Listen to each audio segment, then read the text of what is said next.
नमस्कार, good evening, शुभ संध्या। घड़ी में रात के 8:30 बजे हैं और अपने वादे के अनुसार हम हाजिर हैं आपका अपना खेल कार्यक्रम स्पोर्ट्स कैन लेकर। आज मैं हूं आपके साथ धर्मेंद्र। सबसे पहले सुर्खियां क्या हैं आज की खेल के मैदान से, वो बताते हैं आपको। बिहार के राजगीर में एशिया कप हॉकी चैंपियनशिप में भारत ने अपने दूसरे मैच में आज जापान को 3-2 से हराया। ताजिकिस्तान के हिसोर में काफा नेशंस कप फुटबॉल में कल भारत अपने दूसरे मैच में ईरान के साथ खेलेगा। पेरिस में विश्व बैडमिंटन चैंपियनशिप के पुरुष डबल्स सेमीफाइनल में पराजय के बाद सात्विक साईराज रंकीरेड्डी और चिराग शेट्टी की जोड़ी को कांस्य पदक मिला। और अमेरिकी ओपन टेनिस में यूकी भांबरी और न्यूजीलैंड के माइकल वीनस की जोड़ी पुरुष डबल्स के दूसरे दौर में पहुंची।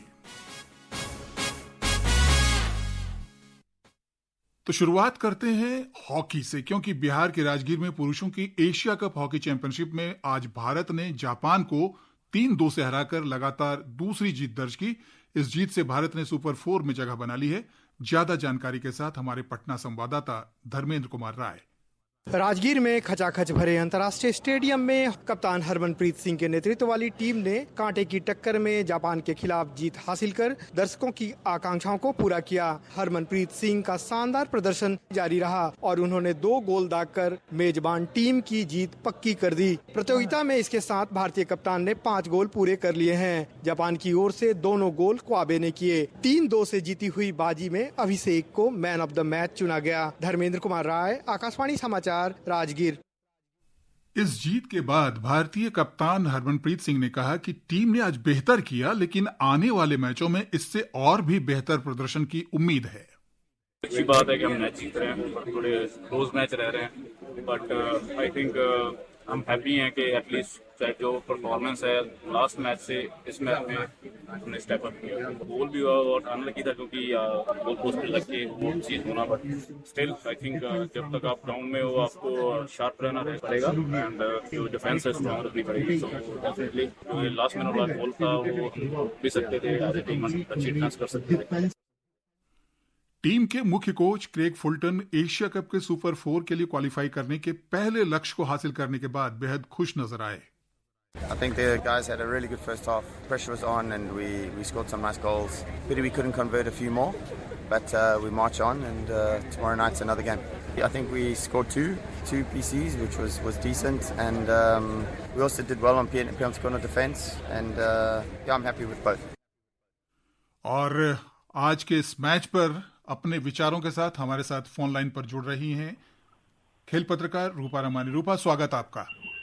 जी थैंक यू, बहुत बहुत शुक्रिया। और हमारे जो स्पोर्ट्स कैन के लिसनर्स हैं उनको भी नमस्ते। रूपा, आज भारतीय टीम ने चीन के मुकाबले बेहतर प्रदर्शन जरूर किया, लेकिन फिर भी मुकाबला काफी नजदीकी रहा, क्या कहेंगी? जी, हॉकी में ऑब्वियसली पिछले कुछ सालों में हमारा जो ग्रोथ रहा है, पर्टिकुलरली मेंस हॉकी के बारे में अगर मैं बोलूंगी, काफी स्ट्रॉन्ग परफॉर्मेंस रहे हैं जब से क्रेग फुलटन ने कोच का हेल्म जो अफेयर्स टेक ओवर किया है। ऑब्वियसली कैप्टनसी की भी बहुत ही दाद देनी पड़ेगी। हरमनप्रीत जिस तरह की कप्तान है, श्रीजेश के एग्जिट के बाद आई थिंक वो एक बहुत ही बड़ा एक गैप जरूर था इंडियन हॉकी में, उसको बरकरार रखे और ऐसा एक प्रदर्शन देना आई थिंक काफी काबिलियत बहुत ही प्रेज वर्दी हुई है। और उम्मीद यही है, आई थिंक विन से एक फाइनल प्लेस और विन से कम ये नहीं एम करेंगे, आई थिंक यही उनकी कोशिश रहेगी। जी बिल्कुल, जीत की कोशिश रहे और इस पर काफी कुछ दांव पर लगा हुआ है, क्योंकि वर्ल्ड चैंपियनशिप के लिए भी यहीं के जरिए क्वालिफाई करने का मौका मिलेगा। लेकिन अगर हम प्रदर्शन की बात करें, जिस तरह से पेनल्टी कॉर्नर भारतीय टीम लगातार अर्जित कर रही है, ढेर सारे पेनल्टी कॉर्नर मिल रहे हैं, आपको लगता है कि जितने पेनल्टी कॉर्नर मिल रहे हैं उस एवरेज में गोल हो पा रहा है? नहीं, वो एक इश्यू काफी टाइम से रही है इस इंडियन टीम से के साथ। आई थिंक पिछले कुछ टूर्नामेंट में भी काफी एक वीकनेस रहा है। ये बहुत ही पहले से रहा है इंडियन टीम के साथ। आई थिंक इस पर लगातार कोशिश जरूर होगी इस पर इम्प्रूव करने के लिए, वो हम भी मानते हैं। बट ये एक बड़ा जो एक इम्प्रूवमेंट है, ये इसी एरिया में काफी इनको करना पड़ेगा, बिकॉज जैसे आपने कहा था वर्ल्ड कप क्वालिफिकेशन के लिए ये एक बहुत ही इम्पोर्टेंट टूर्नामेंट है और उसके लिए यहाँ से जो आगे लेकर जाएंगे, आई think that be very crucial. इसीलिए आई थिंक ये एक ऐसा टूर्नामेंट है जहाँ पे वो ये सारे जो थोड़ा ड्रॉबैक्स है उस पर वो जरूर काम कर पाएंगे। अगर इस टूर्नामेंट की बात करें रूपा, तो इस टूर्नामेंट में काफी नजदीकी मुकाबले अब तक भारत के लिए रहे हैं। चीन रैंकिंग में भारत से काफी नीचे है, उसके बावजूद बहुत कड़ी टक्कर दी। अगर हम जापान की बात करते हैं तो उसने भी आज आसानी से भारत को जीत हासिल नहीं करने दी। कप्तान हरमनप्रीत सिंह ने कहा है कि मुकाबले नजदीकी जरूर रह रहे हैं, लेकिन अच्छी बात यह है कि टीम जीत रही है। आप इस तरह के नजदीकी मुकाबलों और इस तरह के प्रदर्शन से भारतीय हॉकी के प्रोग्रेस से कितना खुश नजर आती हैं? देखिए, ऑब्वियसली आपने एक इम्पोर्टेंट पॉइंट जो मेंशन किया था, रैंकिंग काफी लो है। यस, उसको अगर हम देखते, उसके नजर से अगर हम देखेंगे तो मार्जिन और ज्यादा होनी चाहिए, या हम गोल ना गवाएं या ज्यादा गोल हम दागें। आई थिंक वो एक वैलिड आर्गुमेंट है, लेकिन जीत इंपॉर्टेंट है। आई थिंक वो कहना चाहते हैं कप्तान की क्लोज हो या टफ फॉट विन हो। आई थिंक जो 2 पॉइंट्स मिलते हैं और जो जीत का कॉलम में जो जीत लिखा होता है, I think that's important confidence के तौर पर, मोमेंटम के तौर पर। क्योंकि ऐसा टूर्नामेंट में जब आप लास्ट फेज में पहुंचते हैं, सुपर फोर्स, फिर सेमीफाइनल, नॉकआउट सिचुएशन में ऐसे जो क्लोज गेम्स आप ओवरकम करके जो आगे जाते हैं, वो काफी अहम हो रहता है इन टर्म्स ऑफ कॉन्फिडेंस और जो मोमेंटम को बरकरार रखने के लिए, ताकि लास्ट पड़ाव तक उनका जो कॉन्फिडेंस और जो मोमेंटम रहे, उसमें चूके ना वो। जी रूपा, आप हमारे साथ बने रहें और भी खेल खबरों पर आपके साथ बातचीत करेंगे। अब बात फुटबॉल की। ताजिकिस्तान के हिसोर में काफा नेशंस का फुटबॉल टूर्नामेंट में कल भारत का सामना ईरान से होगा। भारत ने अपने पहले मैच में ताजिकिस्तान को 2-1 से हराया था। ईरान ने अफगानिस्तान को 3-1 से हराया था। ग्रुप बी में ईरान पहले और भारत दूसरे स्थान पर है। भारत और ईरान के बीच अब तक 10 मैच खेले गए, इसमें भारत को सिर्फ 1 में जीत मिली है। ईरान ने 8 मैचों में जीत हासिल की है। दोनों टीमों के बीच एक मुकाबला ड्रॉ रहा है। विश्व रैंकिंग में ईरान 20वें जबकि भारत 133वें स्थान पर है। रूपा, अगर इस फुटबॉल मुकाबले की बात करें तो फुटबॉल में हमने ताजिकिस्तान को हराया और 2 साल बाद विदेशी जमीन पर जीत हासिल की, लेकिन ईरान से जो ये मुकाबला रहेगा, इसमें कितनी उम्मीदें भारत के लिए आपको नजर आती हैं?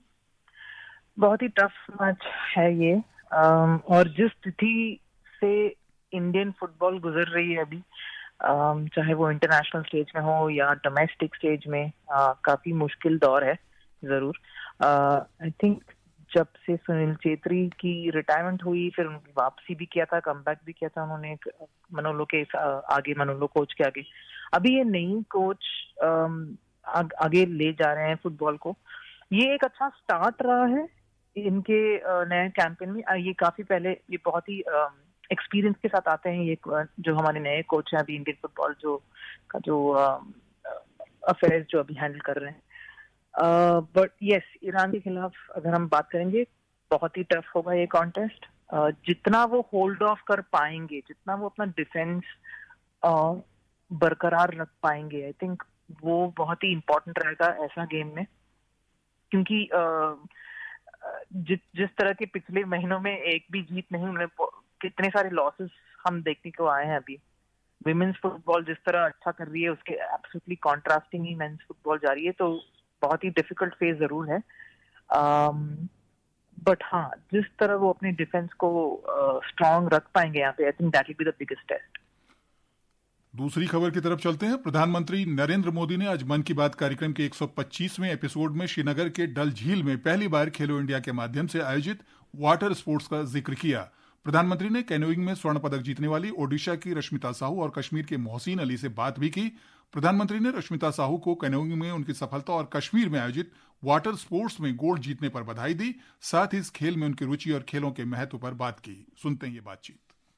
रश्मिता जी, सबसे पहले तो आपको खेल जगत में सफलता के लिए बहुत बहुत बधाई। Thank you sir. रश्मिता, हमारे श्रोता आपके बारे में और आपकी खेल यात्रा के बारे में जानने के लिए बहुत उत्सुक है। मैं भी बहुत उत्सुक हूँ, बताइए। मैं कैनोइंग प्लेयर हूँ। मैं 2017 से कैनोइंग शुरू किया था और मैं नेशनल लेवल में नेशनल चैंपियनशिप और नेशनल गेम्स में पार्टिसिपेट किया हूँ। मेरा 41 मेडल्स है, 13 गोल्ड, 14 सिल्वर और 14 ब्रोंज मेडल सर। प्रधानमंत्री नरेंद्र मोदी ने कश्मीर में आयोजित वाटर स्पोर्ट्स में पहला गोल्ड जीतने वाले मोहसिन अली से भी बात की और उनकी सफलता के लिए उन्हें बधाई दी। मोहसिन, आपने पहले खेलो इंडिया वाटर स्पोर्ट्स इसका फेस्टिवल और उसमें भी सबसे पहला गोल्ड मेडल जीतने वाले आपको कैसा लगा? सर बहुत ही खुश हूँ मैंने गोल्ड मेडल जीता खेलो इंडिया में, जो पहली बार हुआ है यहाँ पर। लोगों में क्या चर्चा है? बहुत ही चर्चा है सर, पूरी फैमिली खुश है अभी। आपके स्कूल वाले भी सब खुश है। कश्मीर में सब बोलते हैं आप गोल्ड मेडलिस्ट हो। तो आप तो बड़े सेलिब्रिटी बन गए। सर, प्रधानमंत्री ने हाल ही में क्रिकेट के सभी प्रारूपों से संन्यास लेने वाले भारतीय बल्लेबाज चेतेश्वर पुजारा की सराहना की है। प्रधानमंत्री ने बल्लेबाज पुजारा को एक पत्र में लिखा कि उनकी दृढ़ खेल शैली टेस्ट क्रिकेट की खूबसूरती की याद दिलाती थी और आपके अडिग धैर्य और लंबे समय तक एकाग्रता के साथ बल्लेबाजी करने की क्षमता ने आपको भारतीय बल्लेबाजी क्रम का आधार बनाया। पुजारा ने पिछले रविवार को अपने 103 टेस्ट मैच के शानदार करियर का अंत करते हुए संन्यास की घोषणा की थी। बैडमिंटन की तरफ चलें तो पेरिस में विश्व बैडमिंटन चैंपियनशिप में भारत के सात्विक साईराज रंकीरेड्डी और चिराग शेट्टी पुरुष डबल्स के सेमीफाइनल में कल रात चीन के चेन बो यांग और लियू यी की जोड़ी से हार गए। इससे भारतीय जोड़ी को कांस्य पदक से संतोष करना पड़ा। एक रिपोर्ट।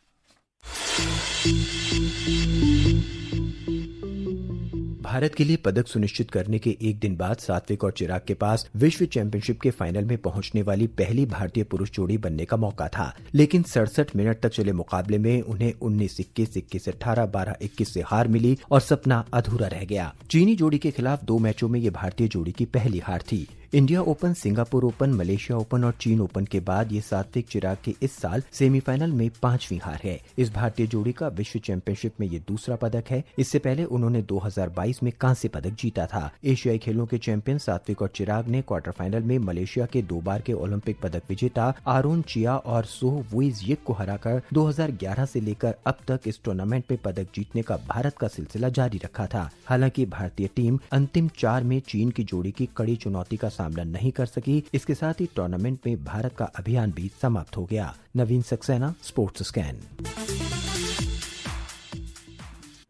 रूपा हमारे साथ अभी भी फोन लाइन पर मौजूद है। रूपा, मैच तो काफी बढ़िया रहा, प्रदर्शन भी पूरे टूर्नामेंट में काफी अच्छा किया भारतीय जोड़ी ने, लेकिन जो मेडल को बेहतर करने की एक उम्मीद थी वो कहीं ना कहीं एक बार फिर से चूक गई।